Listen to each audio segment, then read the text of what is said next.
Hi, ഞാനിപ്പോൾ ഉള്ളത് south ഇന്ത്യയിലെ ഏറ്റവും കൂടുതൽ മഴ ലഭിക്കുന്ന സൗത്ത് ഇന്ത്യയുടെ ചിറാപുഞ്ചി എന്ന് വിളിക്കുന്ന അഗുംബയിലാണ്. അപ്പോൾ ഞങ്ങളിവിടെ വന്നത് 2 ദിവസത്തെ ട്രെക്കിങ്ങിന് വേണ്ടിയാണ്. ഇന്നിപ്പോൾ സമയം ഏകദേശം 2:30 ഇന്ന് ട്രെക്കിംഗ് ഒന്നുമില്ല. അപ്പോൾ ഇവിടുത്തെ ഗ്രാമമുണ്ടല്ലോ, അങ്ങോട്ട് ഇറങ്ങിയതാണ്. നല്ല വേനലാണ്, വെയിലാണ്, നല്ല ചൂട്. നെൽക്കതിരുകളൊക്കെ കണ്ടോ പാകമായിട്ട് നിൽക്കുന്നു. അതുപോലെ വെള്ളമൊക്കെ കുറവാണ്. ആ ഭാഗത്ത് മുന്നിലായിട്ട് ഒരു വീടുണ്ട്. അതുപോലെ ഇവിടെ ഞാൻ ആദ്യം നിന്ന ഈ ഭാഗത്ത് 1-2 വീടുകൾ, ഇത്രയൊക്കെ ഉള്ളൂ. പിന്നെ അവിടെ ദൂരെയായിട്ടൊരു ബിൽഡിംഗ് കാണുന്നില്ലേ, അവിടെയാണ് ഞങ്ങളിന്ന് താമസിക്കുന്നത്. അതുവഴിയാണ് പ്രധാനപ്പെട്ട റോഡ് കടന്നു പോകുന്നത്. ഞാൻ ഇന്നലെ രാത്രി കൊച്ചുവേളി, തിരുവനന്തപുരത്തെ കൊച്ചുവേളി റെയിൽവേ സ്റ്റേഷനിൽ നിന്ന് പുറപ്പെടുന്ന അന്ത്യോദയ എക്സ്പ്രസ്സിൽ കയറി ഇന്ന് രാവിലെ ഏകദേശം 8:25 ആയപ്പോൾ മംഗലാപുരത്തെത്തി. പിന്നെ അവിടെ നിന്നൊരു ബസ്സിൽ കയറി ഉടുപ്പി ഇറങ്ങി. ഉടുപ്പിയിൽ നിന്ന് അടുത്തൊരു ബസ്സിൽ കയറിയാണ് ഇവിടെ വന്നത്. അഗുംബെ വരുന്ന ബസ്, ശിമോഗയ്ക്കുള്ള ബസ്സാണ്. അതിൽ അഗുംബെ വന്നിറങ്ങി. ഞാൻ കുറച്ചുകൂടെ നടന്നിട്ട് ആ അഗുംബെ എന്ന് പറയുന്നൊരു ഗ്രാമം, അതിൻ്റെ പ്രധാന ആ ഒരു സ്ഥലം കാണിച്ചു തരാം. ആ ഒരു ജംഗ്ഷൻ. നല്ല വെയിലാണ്, നമുക്കവിടെ നിൽക്കാനൊന്നും പറ്റില്ല. നമ്മൾ സാധാരണ അഗുംബെ എന്ന് കേൾക്കുമ്പോൾ നമ്മുടെ മനസ്സിലൊക്കെ വരുന്നൊരു ചിത്രം എന്ന് പറഞ്ഞാൽ നല്ല തണുപ്പുള്ളൊരു സ്ഥലം. ഒരു ആൾട്ടിറ്റ്യൂഡിൻ്റെ ആ ഒരു ചെറിയ തണുപ്പൊക്കെ ഫീൽ ചെയ്യുന്നുണ്ടെങ്കിലും നല്ല ചൂട് തന്നെയാണ്. അഗുംബയിലെ ബസ് സ്റ്റാൻഡാണ് മുന്നിലായിട്ട് കാണുന്നത്. ഒരു പട്ടണം പോലെ ആണെന്ന് പറയാം, പക്ഷേ ശരിക്കും ഗ്രാമമാണ്. ഇവിടെയാണ് ഞങ്ങളിന്ന് രാത്രി താമസിക്കാൻ പോകുന്നത്. അതുപോലെ ഉച്ചയ്ക്കുള്ള ഫുഡൊക്കെ ഇവിടെ തന്നെയാണ്. ഞങ്ങളിതുവരെ ഫുഡൊന്നും കഴിച്ചില്ല, ഇനി വേണം കഴിക്കാൻ. തിരക്കൊന്നുമില്ല, നല്ല ചൂടാണ്. വീഡിയോയിലത് ഫീൽ ചെയ്യാൻ പറ്റുന്നുണ്ടായിരിക്കും. മൊത്തം ഇങ്ങനെ പൊള്ളി നിൽക്കുന്നു. ഞങ്ങൾ താമസിക്കുന്ന റൂമിൽ നിന്നുള്ള കാഴ്ചകൾ നേരത്തെ പോയി കണ്ടില്ലേ, ആ വയലൊക്കെ ആ കാണുന്നത്. പിന്നെ ഈ ഭാഗത്ത് ആ ബസ് സ്റ്റാൻഡും പരിസരമൊക്കെയാണ്. ഇവിടെ നിന്നൊരു വാഹനം വാടകയ്ക്ക് എടുത്തിട്ട് ഇവിടെ നിന്ന് ഏകദേശം 20 കിലോമീറ്റർ ദൂരെയുള്ള കുന്താദ്രി അങ്ങനെ ഒരു മല മുകളിലോട്ട് പൊയ്ക്കൊണ്ടിരിക്കുന്നു. അവിടെ മലയുടെ മുകളിലായിട്ട് ഒരു ജൈന ടെമ്പിളുണ്ട്, 17-ാം നൂറ്റാണ്ടിലെ.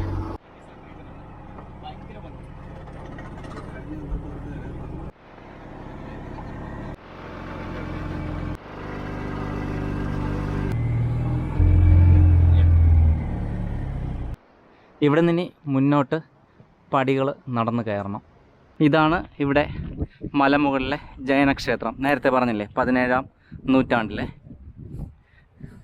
23ാമത് തീർത്ഥങ്കരനായ പാർശ്വനാഥൻ അദ്ദേഹത്തിൻ്റെ പേരിൽ സമർപ്പിക്കപ്പെട്ട ജൈന ടെമ്പിളാണിത്.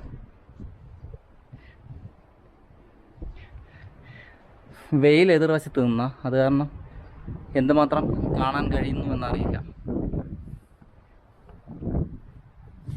ബാക്കി ഡീറ്റെയിൽസ് ഒന്നും ഇവിടെ ഇല്ല. ഇതാണ് അതിൻ്റെ മുൻവശം.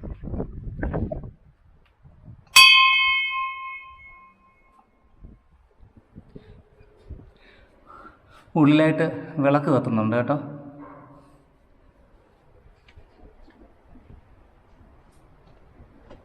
ഇതിൻ്റെ വശങ്ങളാണ്.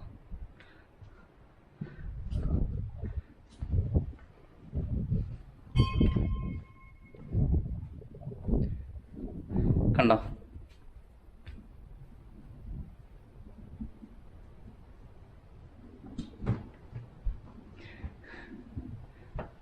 ശില്പങ്ങൾക്കൊന്നും ഈ ഭാഗത്ത് ഇവിടെ ഇരിക്കുന്ന ശില്പങ്ങൾക്കൊന്നും അതിൻ്റെ തലയൊന്നുമില്ല.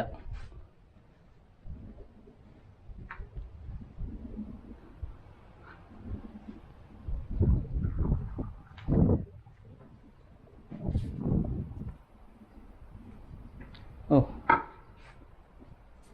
നല്ല തെളിഞ്ഞ വെള്ളമുള്ളൊരു പാറക്കുളമാണ്. ഇതുപോലുള്ള 3 കുളങ്ങൾ ഈ അമ്പലത്തിൻ്റെ ചുറ്റുമായിട്ടുണ്ട്. ഇവിടെ ആമ്പൽപ്പൂക്കളൊക്കെ വിരിഞ്ഞു നിൽപ്പുണ്ട്. പിന്നെ ഇവിടെ നിന്ന് അങ്ങോട്ട് കുത്തനെ താഴ്വരയാണ്. ആൾക്കാരങ്ങ് ഇറങ്ങി പോകാതിരിക്കാനായിട്ട് വേലി സ്ഥാപിച്ചിട്ടുണ്ട്. അതുകൊണ്ട് തന്നെയാണ് നമുക്ക് അമ്പലത്തിൻ്റെ ആ ഒരു ചുറ്റുപാടും പോയി കാണാൻ പറ്റുന്നത് ലിമിറ്റഡാണ്. കാരണം കൂടുതൽ ഭാഗവും ഇതുപോലെ വേലി കെട്ടി മറച്ചിരിക്കുന്നുണ്ട്.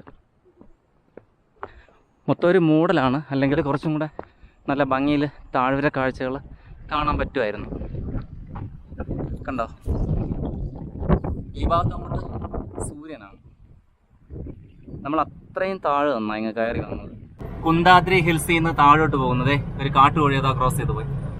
ഓക്കെ, പ്രതീക്ഷിച്ച അത്ര വൈബ് മുകളിലില്ലായിരുന്നു. കാരണം ചുറ്റും ഇങ്ങനെ വേലി കെട്ടിയിരുന്നതിനാൽ നമുക്ക് ആ വശങ്ങളിലോട്ട് പോയി താഴ്വര കാഴ്ചകളൊന്നും കാണാൻ പറ്റിയില്ല. അതുപോലെ അമ്പലത്തിന് ചേർത്താണ് ഇങ്ങനെ വേലി കെട്ടിയിരിക്കുന്നത്. അപ്പോൾ നമുക്ക് അധികം ഫോട്ടോസോ അങ്ങനെ ഒന്നിനും പറ്റില്ല. ഒരു ഇടുങ്ങിയ സ്ഥലം.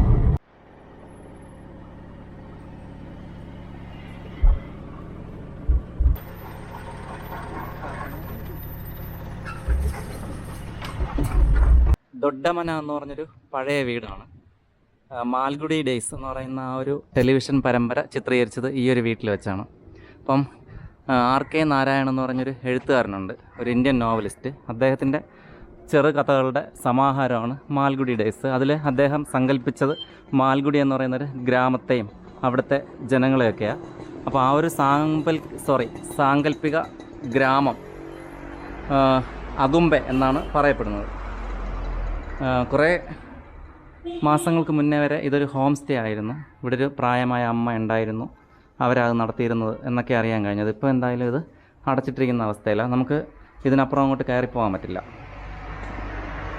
പക്ഷേ നല്ല ഭംഗിയുള്ളൊരു വീടാണിത്. ഇനി ഞങ്ങൾ ഇവിടുത്തെ ഒരു സൺസെറ്റ് പോയിന്റിലേക്കാണ് പൊയ്ക്കൊണ്ടിരിക്കുന്നത്. അതോടുകൂടി ഇന്ന് ഉച്ചയ്ക്ക് ശേഷമുള്ള ഇവിടുത്തെ കറക്കം അവസാനിക്കും. ഞങ്ങളിവിടുത്തെ സൺസെറ്റ് വ്യൂ പോയിന്റിലെത്തി. നല്ല തിരക്കാണ്.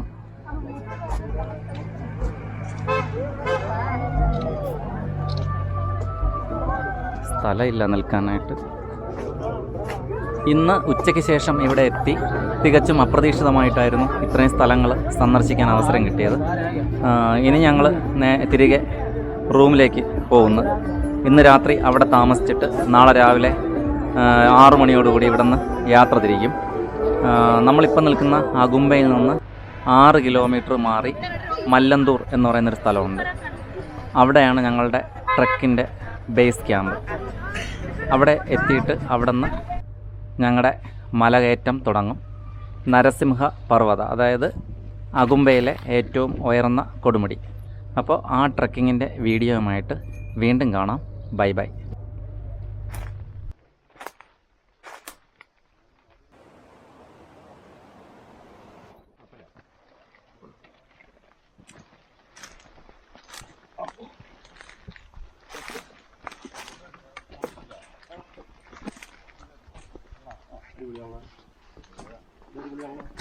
അടിപൊളിയാണ്.